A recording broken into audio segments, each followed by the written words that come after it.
You know, someone said you can't judge a book by its cover, but I really think you can judge a photo book by its cover. Really do. It's a photo book. So anyway, yeah, covers. I mean, the best thing you can do is just look at loads of books. Some people make the decision, boom, no picture on the cover. So this is Richard Ostland's book, Look, I'm Wearing All the Colours. It's got some nice shiny full text here, but yeah, there's no photo on that cover, and that's a call. But then again, you know, The Unseen, one of my previous books from 2016 on infrared, there seemed to be no photo on the cover, but if you look closely, it's infrared astrophotography of space. So there you go, and I think somewhere that was a satellite going by in the long exposure. So there you go, you know. So recently, as in this week, I've had delivery of my new book, One in the Lone Star State. And for that, like the previous book in the Garden of England, I chose to have a tipped-in photograph. You see it's slightly debossed there, and a photo sticker placed on, and some gold foil text.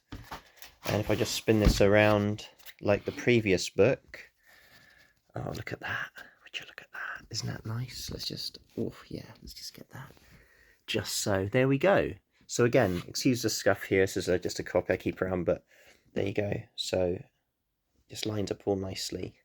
There's the one, there's the two. So again, you think about text that you're putting on the spine as well. One thing to think about that, you've got to make the text make sure it actually fits the width of your spine. If you're printing a PR bound or perfect bound book online, that's a thing to watch out for. Obviously, years and years ago, when I first started getting into this, look, I made that mistake. So yeah, trust me, it's very easy to make mistakes, but you learn from them.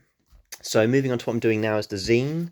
So as I'm making a whole series of books here. Obviously that's the first one, In the Garden of England, then One in the Lone Star State is the second one.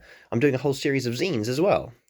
So taking some inspiration from some people who kind of make series of zines, I've decided to do it this way. So my number of my edition is in the corner. Now this is a very small little maquette, and I'll explain this now. This is the actual size of the zine, but I didn't want to waste a load of paper, so I've just printed out the cover.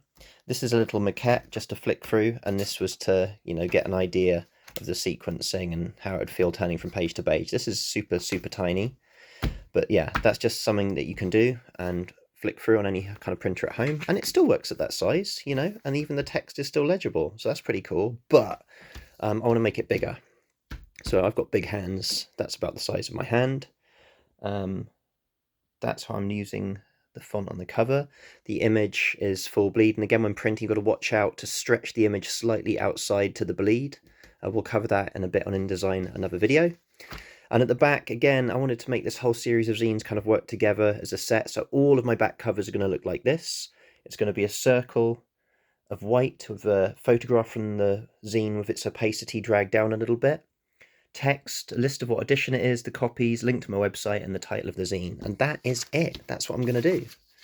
So there we go, covers. So for me, because both my hardback books and my zines are part of a series, I'm going to try and keep a consistency in the design. That's the plan.